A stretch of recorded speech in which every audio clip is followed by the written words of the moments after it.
暮らしがないと本来の手仕事は成り立たないんですよ。今そういう暮らしがみんななくなっていってしまったので、木でお風呂を炊くのは僕の日課です。お帰り。素焼きの窯を作ったり丸1年かかってるんですよ。こういうものを作りたい、こういうものがいいんだっていう、我々はね、やるだけのことをやるだけです。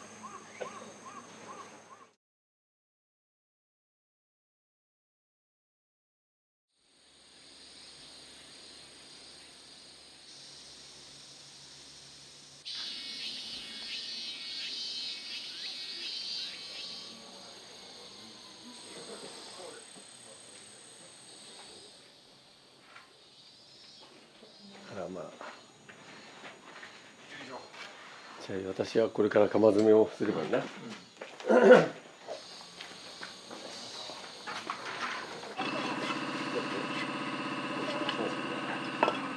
はい。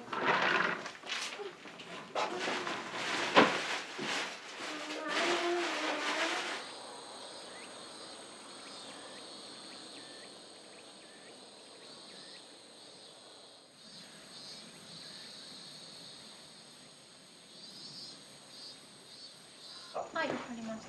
サイズはこれの2段、つくね。つく。はい、わかりました。はい。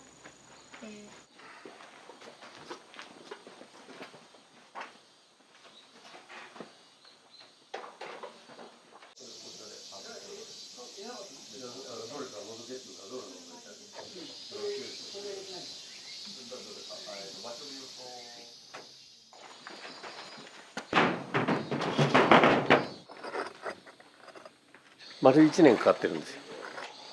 で丸1年の間に何やってるかっていうと、焼き物の方の作業としては、土をこす、粘土をねこして粘土を作っていく作業をしたり、そのこした粘土を乾かして使える硬さにしていくっていうようなことがあったり、その合間を縫って今度灰をね水でこして、で水で細かくこしたやつを今度アクを全部洗い流すのに何十回も洗い流して、それを今度他のものと調合して上薬を作る。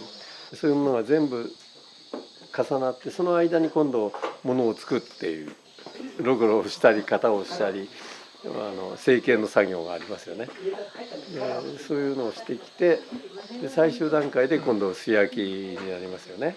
素焼きをして、で上薬をかけてここに至ってるわけだから、もういろんな工程があります。じゃあサイコロも12個。はい。とにかく気をつけてね。はい。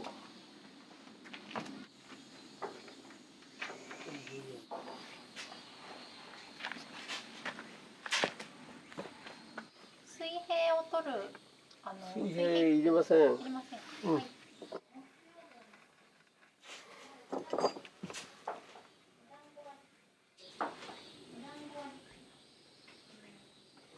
ゆりさん、こっち来てて。パネルは時に間にはい。灰を、こああ、の灰そうなんですか。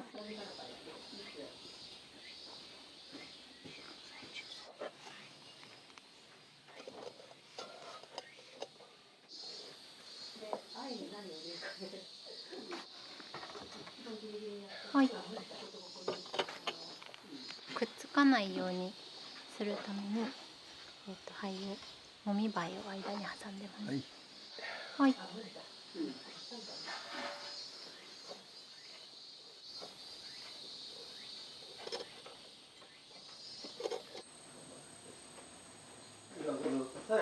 ハガーもらうから。はいはいはい。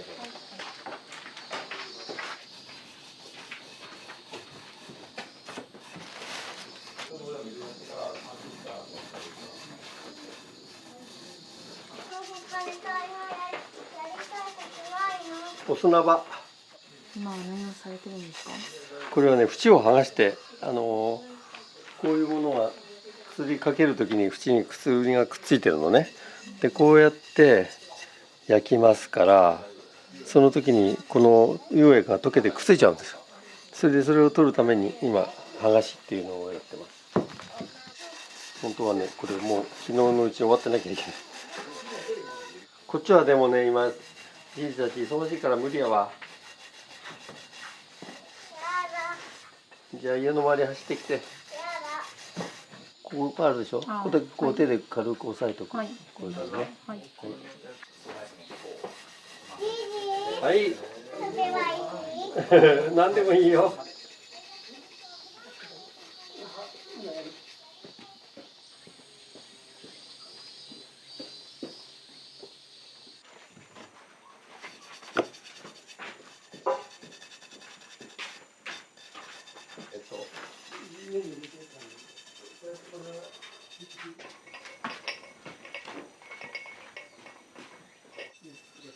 これよりはもっとたっぷりをしないで。下側。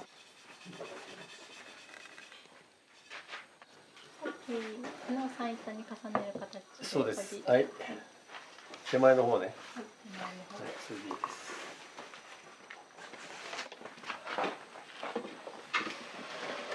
なんかいいんで火が通るから。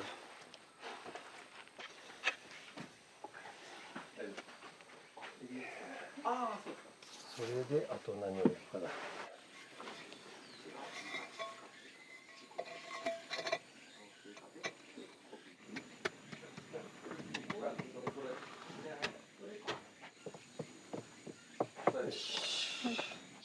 釜詰めはとにかく釜詰め終わったら釜炊きになるので、だから今までやってきた仕事を一気にこう3日間で全部詰めるというね、どの場所で何が焼けるかっていうのを考えながら詰めていくので、もうパズルみたいなんですよ。頭がもうこんがらかって同じ組み合わせで行こうか。うん、分かった。じゃあそうしよう。はい。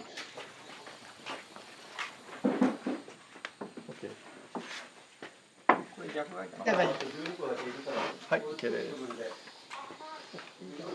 何をされてるんですか？今さらに器を全部こう順番に詰めてるところなんですけど、上の方と下の方で温度が違うので、一番上の方はやっぱり温度が高いで、温度が高くても大丈夫なものが一番上に来るように、で下の方は温度が低いんですけど、温度が低くても焼けるものを下の方にっていう感じで、今それをこう組み合わせながら各部屋の、これが今1段目2段目3段目4段目5段目ですよね。でこれで一立てできるわけです。今ずっとそのやりくりをしながら当てはめていくという、そういう作業です。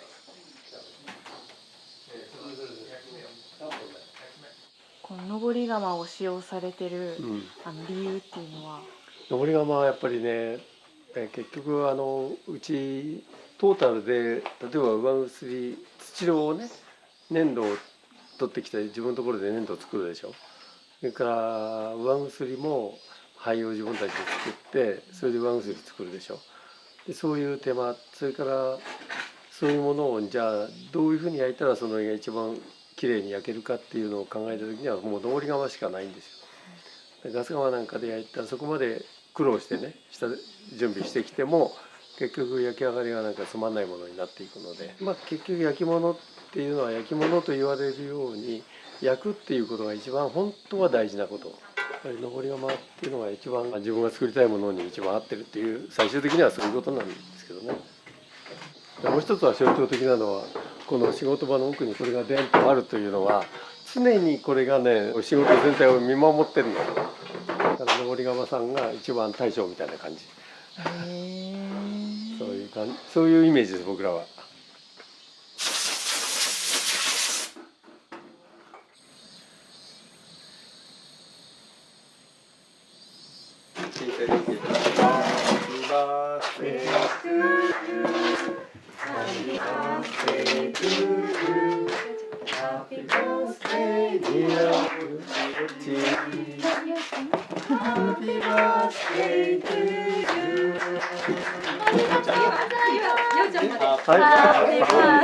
明日この人。どうぞ。ありがとうございました。すごい可愛いろうそく。すいませんなんか大人数に祝ってもらって。こうやってパタパタやるからこれケーキはなかったので、その俺がケーキがマンゴー誕生日の人にやらすの。あなたがやったらいいじゃないの。鹿児島のマンゴーとマスターがうちのブルーベリーはうちのはい。リンゴも無農薬のマ松田さんだっけ。リンゴも信州の無農薬のリンゴかな。そうです。こんな感じでちょっとサプライズですか今日は。そうなのよ。展開していきなり消さないといけないよね。はい、そうなんです。いただきます。何歳になったんですか。残念ながらもう32歳。ああ、やば。 31から2になるとかね。下の方はいくつになるんですか。言いたくないんですけど、70です。うん。あ、そうなんですか。そうだ。めちゃめちゃおめでたい。 70か。コキだ。コキよ。集まる自信になるだけで。焼き物の工程の中にいろんなものがあるので、冬場はストーブを薪のストーブを焚いてその灰を用意しとく。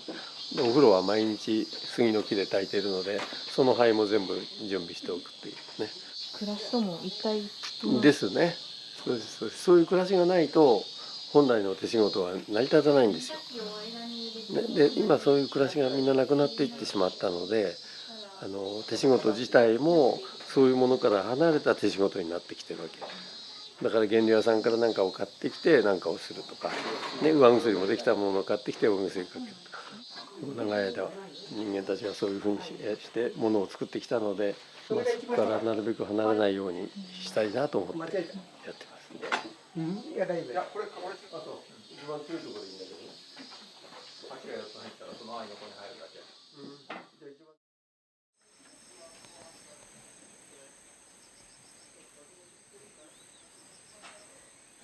こんにちは。ピーターさんです。ピーターさん。去年の10月かな。 10月だったね、に移住してきて、こちらに。はい、笹山に。で、ちょうどさんがこの家を買ってって言って。なんか手伝いましょうかって言ってくれたので、じゃあちょっと今日最後巻き運んだりするので。順調に結構進んでそうですね。配置に関しても、割合早めに準備できたので順調に進んでます。前にこのぐらい空いてるでしょ。ここの前、はい、あそこ下に穴があって、そこに薪が入るわけよね。ここから薪入れますからね。でその薪がここをぐるーっと回って次の部屋に行くでしょ、炎がね。だからその炎が通り道を開けてあるっていう感じで、あんまり高くしちゃうとこの火が回りにくくなっちゃう。あとはもう焼きながら全体をうまく調整する焼き方をその一番下で焼いていきます。社長お帰り。よいしょよいしょ。はい、よかったよかった。はい。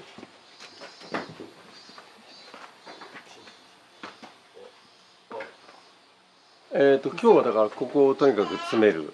あそこにある壺類をもう全部乗せて詰めていきます。降りる。間違え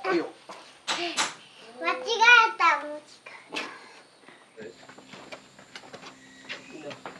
それが限界かなと思って。そうすればいいんだ。こっち？もらおうか。愛は大爆発。思わないと。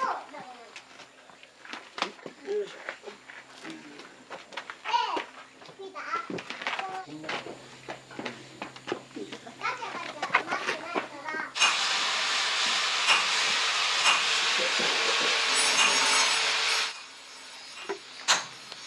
た？何を見られたんですか？アルミナって言ってね、酸化アルミニウムの粉で焼けてもくっつかない、溶けないんですよ。だからこれに物が乗っかってもそれにくっつかないっていう。はい、じゃあ壺をもらおうか。ピッチャーから。あれ壺。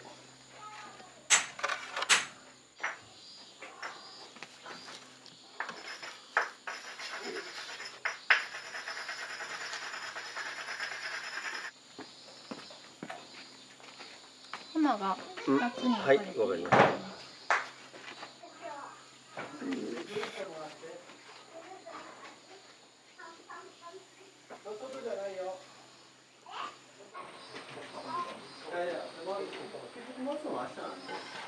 まあこれでもいいんだけどね、ちょっとやっぱりもうちょっと焼きたい。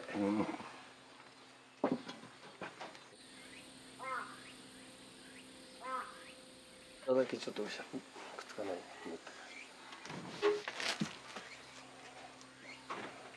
25ぐらいでも奇数でした。なんか最初43とか言ってたやつですよね。いや8あれ分は一番小さいやつ。あ、そっか。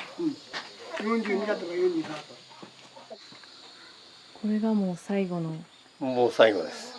これでもう入んないと思います。多分できたら全部入れたいけどさ。焼き上がりはすべて使えるものになるんですか？わかりません。わかりません。全部ダメかもしれない。まあそれはないけどね。まあ全部完全になるっていうことはないです。甘いものもあるし、こう途中で割れちゃうものもあるし、上からなんか降ってきてダメになっちゃうのもあるし、しながらなるべく高い確率で取れるように頑張る。釜炊きを頑張る。もうあとはだからもう釜にお任せですね。炊く方を一生懸命頑張るだけで。オッケー。さあ最後だ。よし行こう。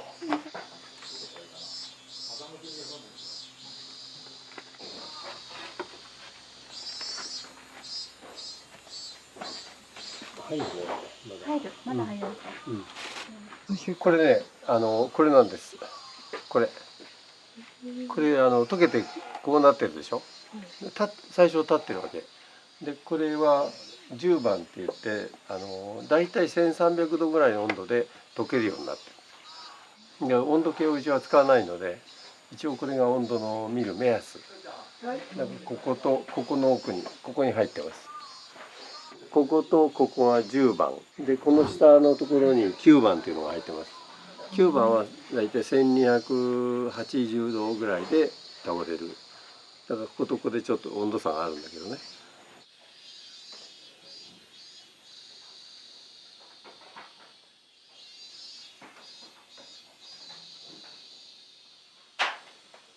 さあこれで最後かな。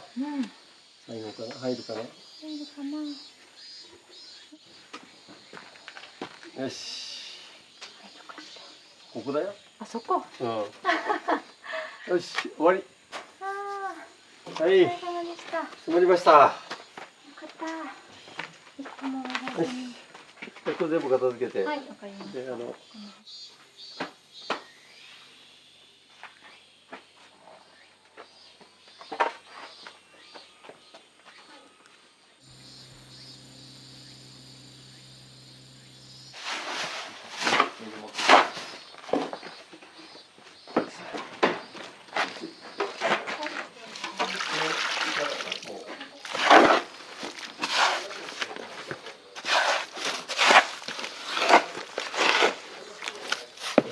扉をね閉めるときにレンガの目地に使う木です。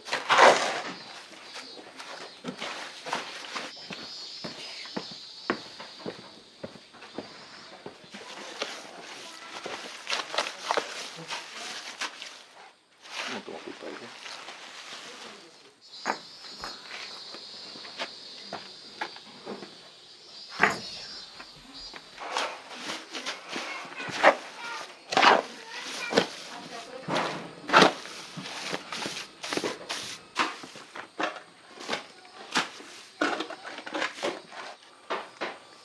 レンガこの下のレンガだよ。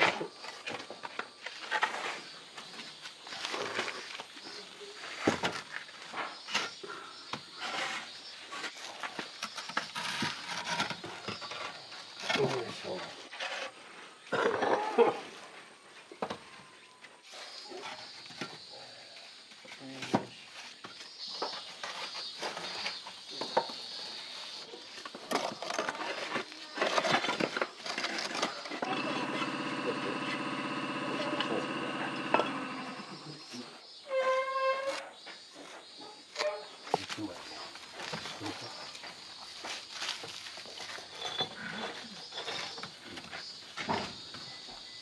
よし。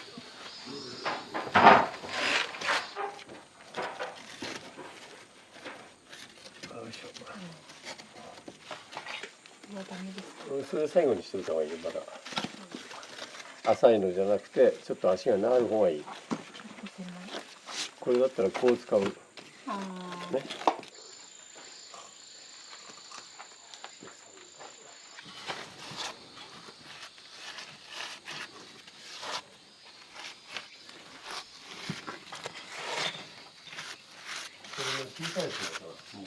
ここだけはこれが開け閉めできるように作るっていう。ちょうどここが薪の入れる口で、反対側にも同じ場所に開いてるので、左右から同時に蓋を開けて投げ入れるっていう形になります。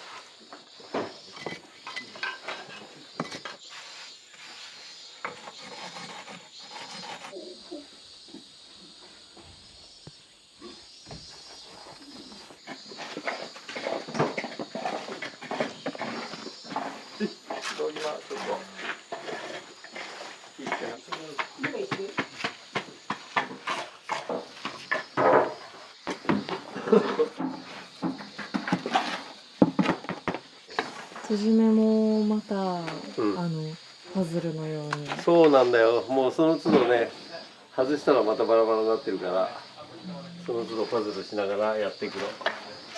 それを楽しむ人がいいね。開けれるんですか？焼き終わった後は。焼き終わった後は開けれます。この今目地したでしょ。この目地したのは土だけでやっちゃうとカッチンカチになっちゃう。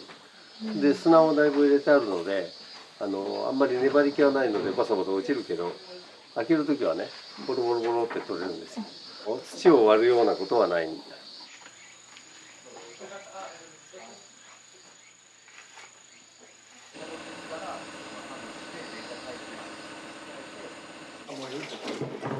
ねえ。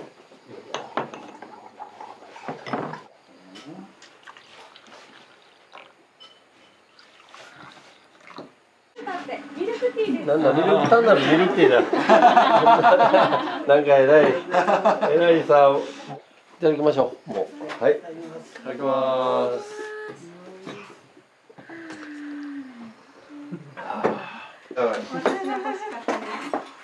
もうみんな飲んじゃう。ジュースは作って熟成させなきゃいけないんですね。その間に年齢させちゃうとお酒になっちゃう。うん。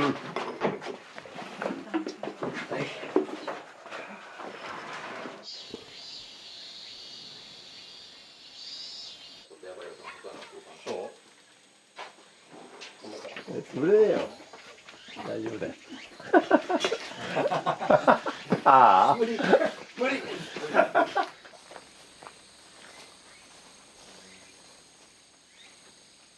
結構量運ばれるんですか？すごいでしょ。これの4倍ぐらい使うかな。これのですか？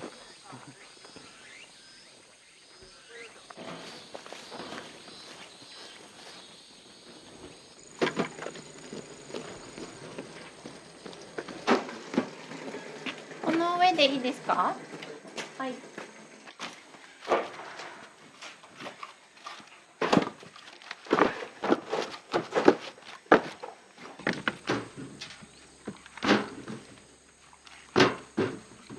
これもいいよ、持ってくる。大丈夫か。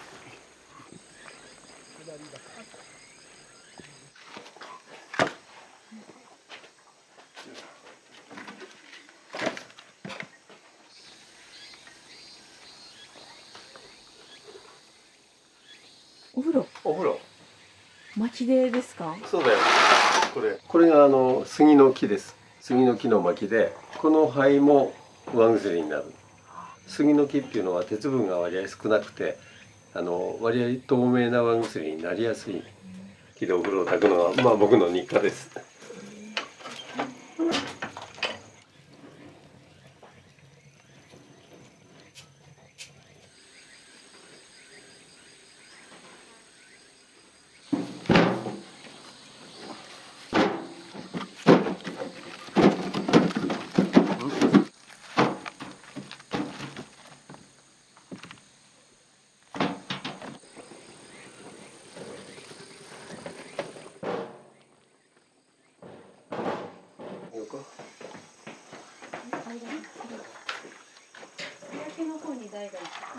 あれを置きましょう。よいしょちょっと待ってて。こっちやってみてあ、はい、お願いします。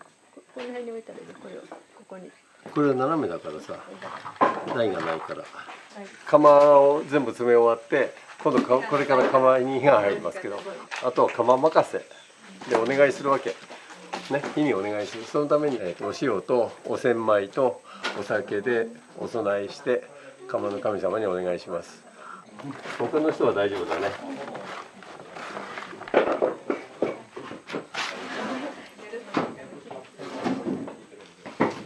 点火するよ。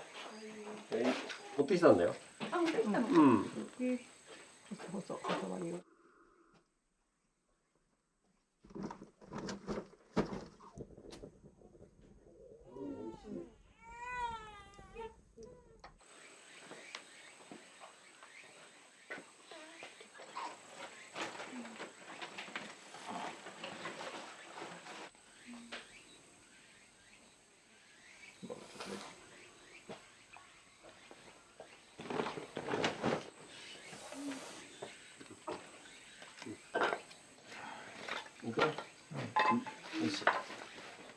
さあ。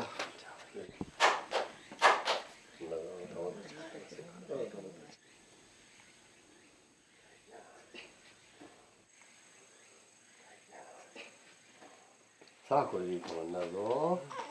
ね。よっこいしょ。最初もとか。はい、じゃあダメだよ。よしよし。はい、じゃ辛い。あ。よ。お塩千枚とお酒。あ、お酒はこれ入れてもらって。舐めるだけね。こうしちゃったの。いいとこに来たな。うん、いいとこに帰ってきた。ちょうどいいよ。いいだ。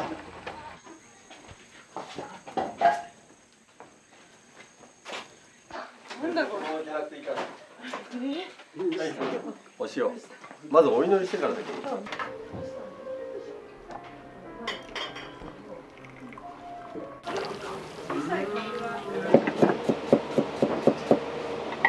ありがとうございました。今日は遠くまで。お祈りして、よくお前ができますように。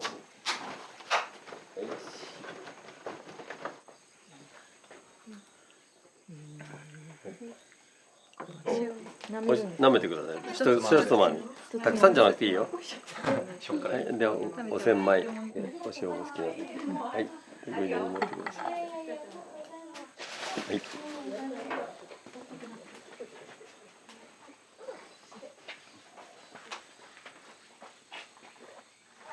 はい、ご苦労様でした。ありがとうございます。ありがとうございま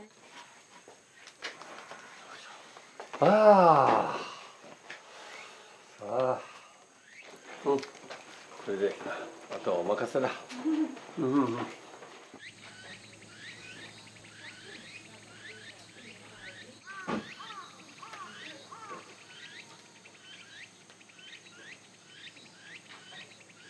明日の午後だったらもうバーっと、うん、もうお任せ、お祈りだけ、まあ、我々はねやるだけのことをやるだけです。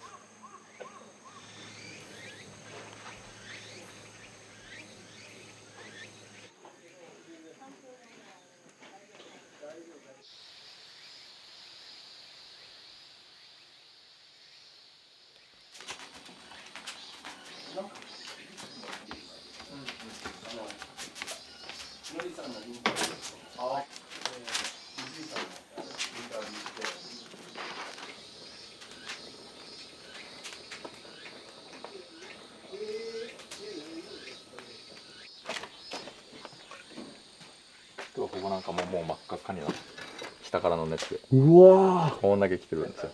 まあ吹き出してる感じがねよくわかる。手前はちょっと黒っぽいけど真ん中は白っぽくって詰めた鞘の四角い鞘ももうこうね真っ赤にこう赤熱してる感じ。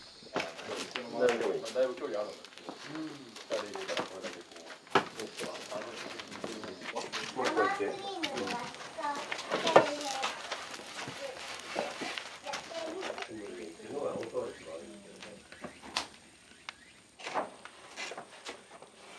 鬼だ。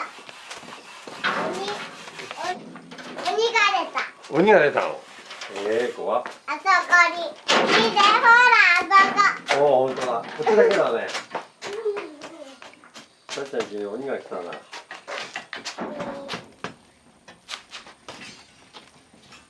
今何をされたんですか？ちょっとそこを狭めて、入り口が狭くなると同じ引きだったら重量が早く流速がね、こういうの大量に入れた時にダーッと燃えますよね。うん。よし。はい。塞ぐように。そーっと置いていくと、落ちてきた。落ちてきた。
補助士が貸してくれるので、そうそうそう、左左。そう。もっと奥行ってください。こういろんな工具にベタベタベタとつまんないように。よく。そろそろいくよ。前ちょっと乗せながら組んでいきましょう。ちょっと投げ入れないで手前に重ねて。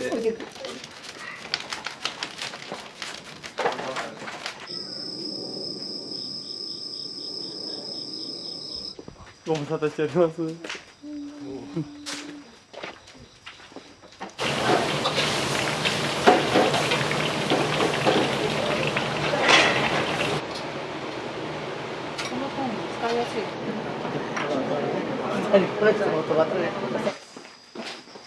あら、わあ、ありがとうございます。うわー、うわー、九州盛り。すごい。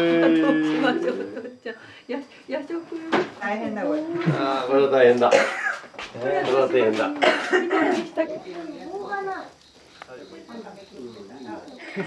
炎の陶芸か焼き物送ります送ります。ありがとう。お気をつけて。よし、行くよ。はいよ。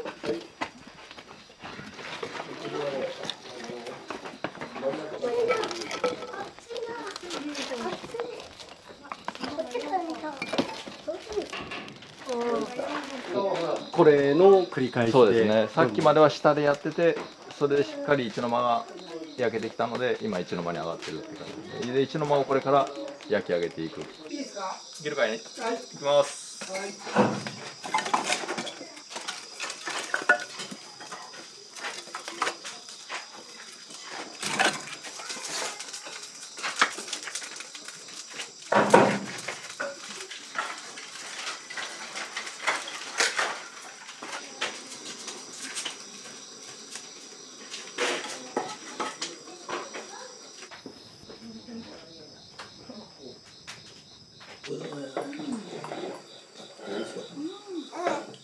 眠たいのに座らないでって。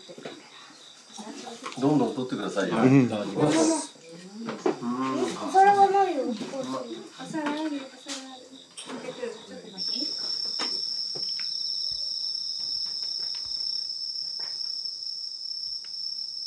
まあ行ってみようか。ここがはい。引っかかっちゃってる場合は。まあそれはしょうがない。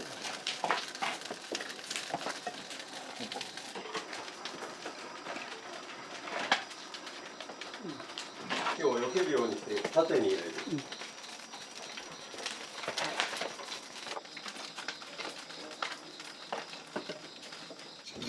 終わりまでちょっとだけついてる。あと上もちょっと板とか。いただいた。何やってんの？うん。そうだっけ、ここに入れたらダメだよ。これで何回いくかな。ま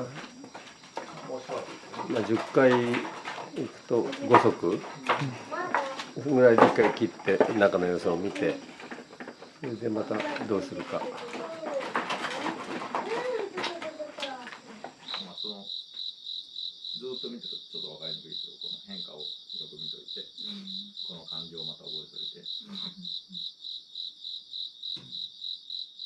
入れた時のこう燃え移り。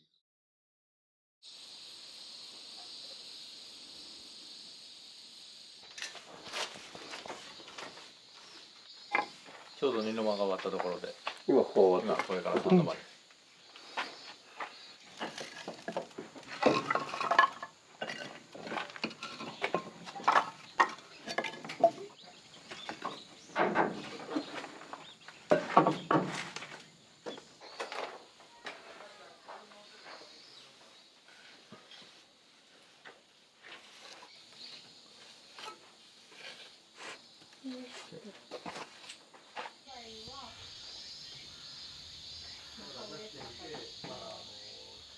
はい、今日。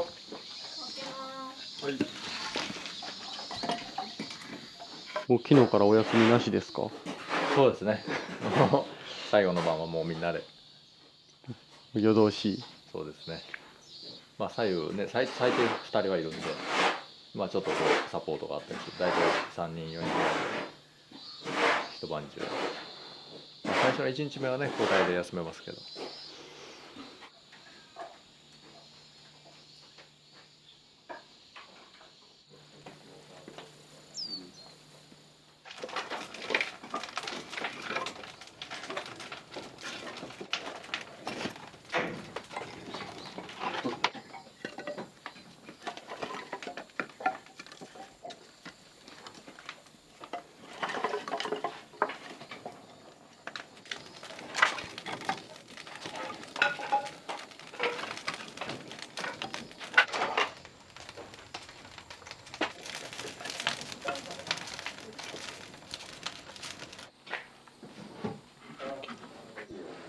すいません、ありがとうございます。うわ、美味しそう。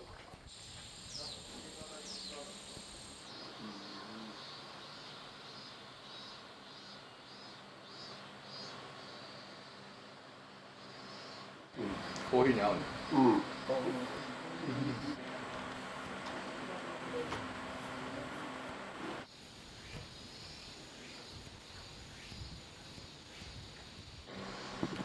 あれだけあった薪がほとんど使われましたね。今回というか1回で何束ぐらい使われるんですか？この束にしたら400ぐらい。400？ 400束は使うだろうね。まあ全体で4トンぐらいかな。4トン。うん、多分ね。2トン車で200は積めるので。よいしょ。おっしゃ、終わり。炊けましたよ。炊けたよ。炊けた。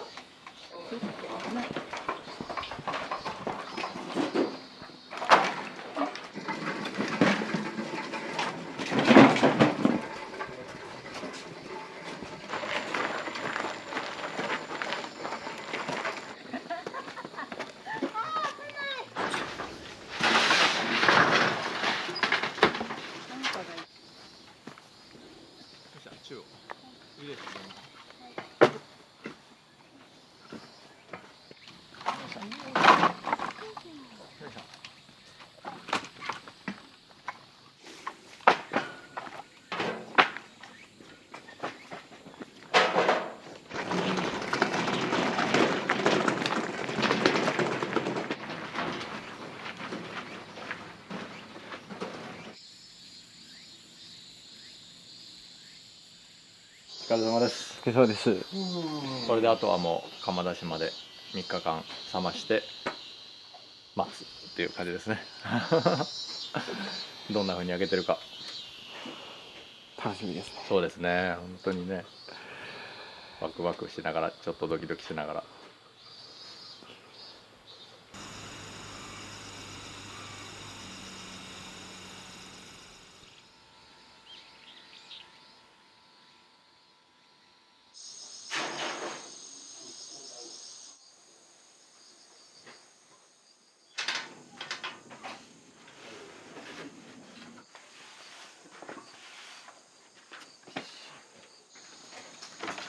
お、ツイート持った。持ったよ。今日なんか運動、あ、小学校の方でやるって言ってたから。持ったよ。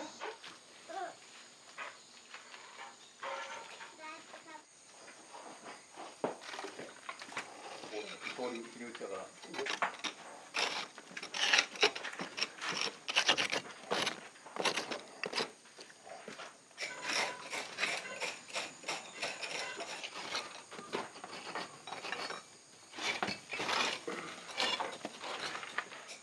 ピーターが来たぞ。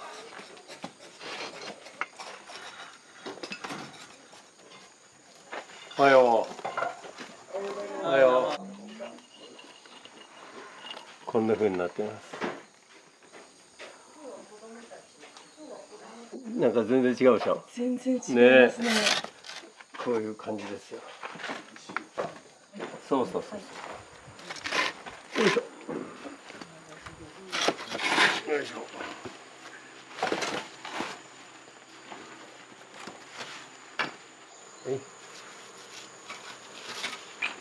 さっきの。よいしょ。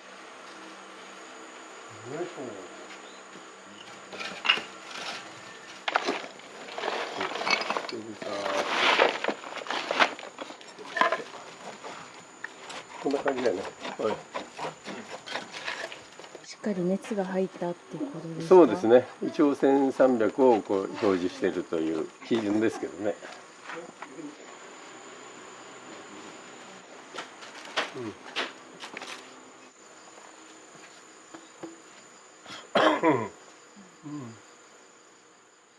まあ火綺麗だね、土はね。釜の前にしようか。釜の前がね。現代は皿で、こっちがいいね。おお。綺麗だね。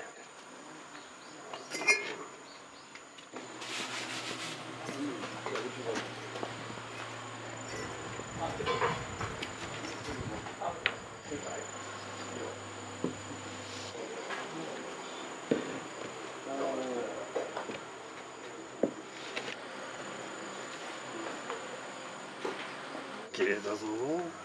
あ、ちょっと甘いね。こう。あ、甘いか。うんじゃあ取っとこう。ちょっと。こっちはバッチリだから。これは1位に。よ手前が。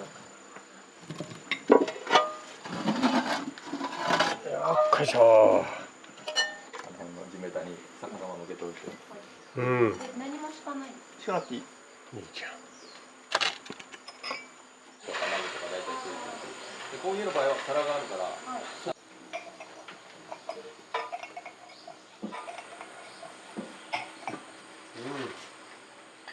なんかどこでもいい。大きさはジャンルが大体近いところがいいんじゃないか。おはようございます。見てる方がいいじゃないですか。土瓶。土瓶です。土瓶。はい。土瓶見るよ。中見て。ね。どう今？うん、どういうも。そうですね。これは急須ですね。お茶を。よいしょ。はい。ちょっと待ってよ。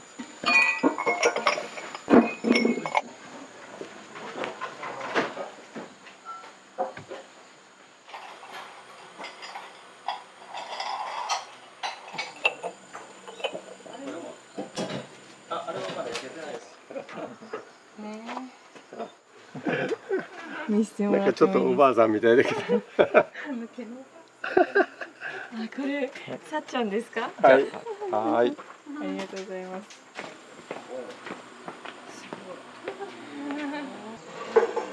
毎回新しいのばっかりで。お茶岩茶の方ではい使われるようなものはあったりするんですか？今多分ちょうどこれから岩茶のポットがたくさん出てきます見えてました。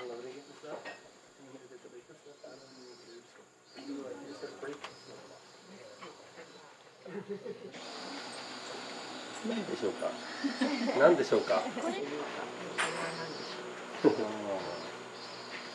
お風呂の隅。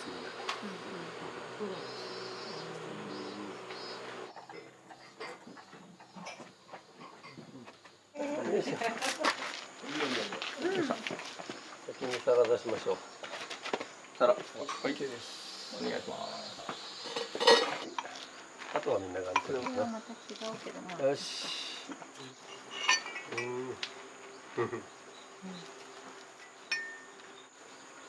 今度は給水いきます。一旦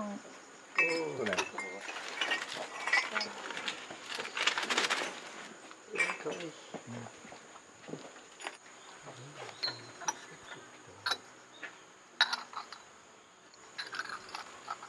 よいしょ。はい。いいよ。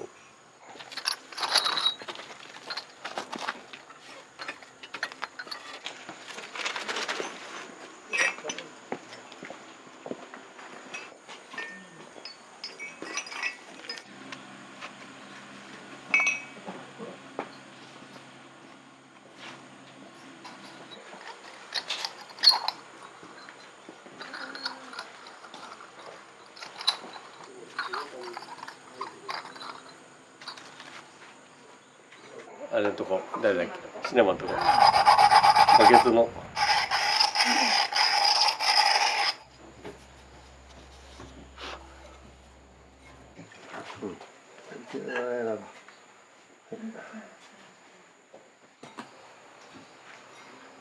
白飯もなんかねいいよね。すごい綺麗に中がね、綺麗ですね。ね、こんなね。すごい素敵。でこれがもう一回もうちょっと高い温度で焼けちゃうとこれは全部消えちゃうの。もう普通の白になってきます。これなんかもっとすごいよ、ほら。本当だ。ああ、綺麗ですね。こんなのはなかなか。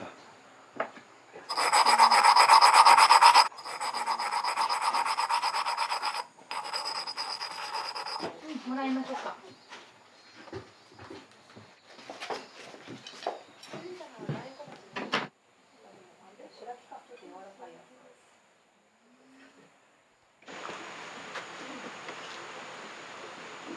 はい。うまい。こうかな。なんかいろいろ。綺麗だね、お砂糖。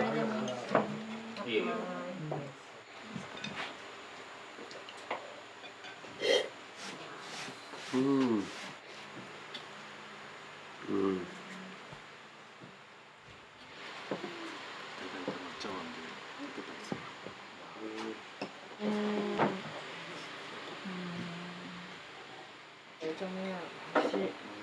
これにしようかな。やぞ、一個だけやぞ。これも欲しいんだけどさ。しながら。前回早かったからね。その前も。大きな問題もなく。そうですね。そのまあ三の間のお皿ぐらい。あまあそういうことはね。これあれやっぱ。はいこれ太いなんですけど、大体これ。これどかしたか。じゃあ一旦こう。下やなまた。結構売ってるしな。黒もだから石で。うん。いいじゃん。これついてる。鼻息が荒くなっちゃう。これ置いといて。こっちこれどこ。あ、そうだ。ほとんど異常ないと。あ、そう。おお。すみません。はい。はい。ついてる。いけてるな。ようちゃん、これこのまま上置いてて。あ、取れた。これもするやつね。これこのまま上だ。松永さんこれ例の。はい。例のもの。例の一。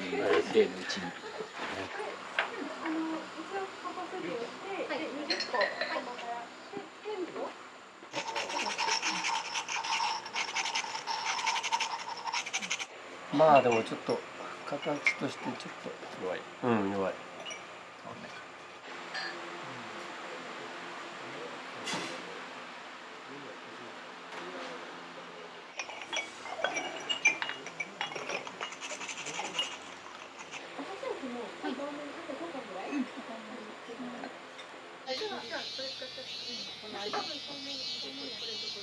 朝起きて朝ごはん食べて一仕事して10時の一服して、でお昼ごはん食べて一仕事して3時の一服してっていうなんかそういう、まあ、毎日そういうリズムでね、まあ淡々と変わらないことですけど、その時間をまあまたすごくこう楽しみながら、またそこでこういろんな何かいろんな感覚が生まれたりとか、またその作るものに反映されたりとか、食べる時間、そのお茶の時間、すごく大事な時間。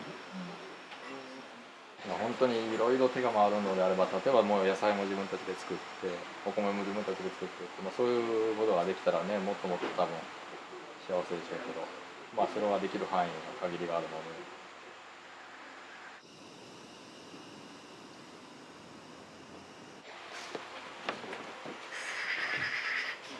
もうちょっとです。はい。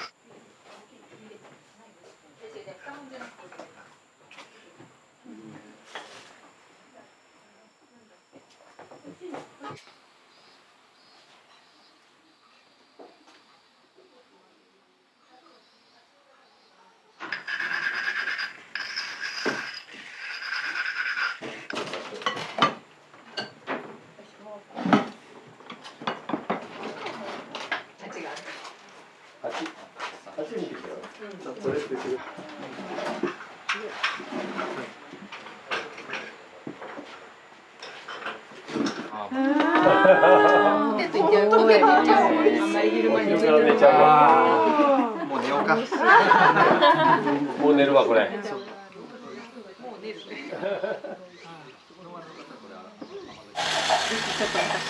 い、撮ってきますから動画もできればお願いします。はい。まあ猫じゃらしでも可愛いから。そういうイメージ。毎回1点ずつ全部違うので、もう困りますよね。飲むのにちょうどいい。これは何に使われる？これですか？これ岩茶用です。茶会って言うんですけど、こちらとで、これまあ茶杯。これがお茶を飲むための杯ですね。もう作美さんのお店にあるものは、はい、もうお父様がそうですね。作られた。私の場合はですけど、まあ岩茶に出会う前から私はここでね生まれて、でこの器があって岩茶にも出会って、中国茶っていうとなんかこういうイメージではないイメージを持たれる方が多いんですけど、私の場合はもうこれが私の中のお茶との出会いなので、うちで使ってる茶器は9割5分父の作品です。丹波の器で、V さんのお茶で丹波の水で入れるんですけど、なんかそこはもう私だけの世界かなっていうそれがいいとか悪いとかっていうことは分かんないですけど、私がするならそれっていう。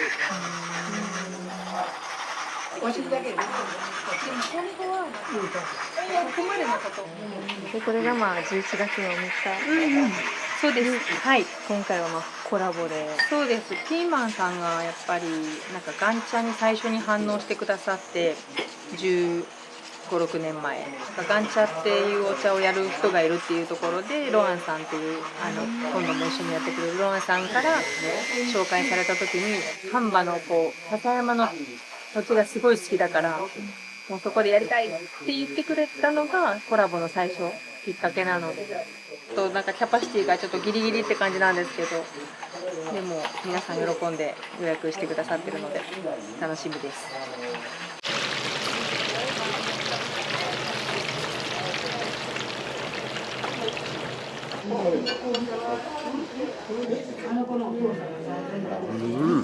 That was with all of us, plus Moody and grandfather.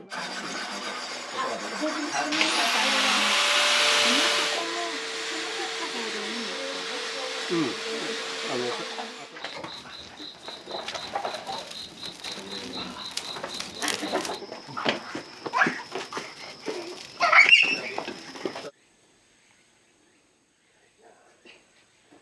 あれのとこ誰だっけシネマのとこバケツのポテトいっちゃう。あんまり昼間に。後ろから寝ちゃうわ。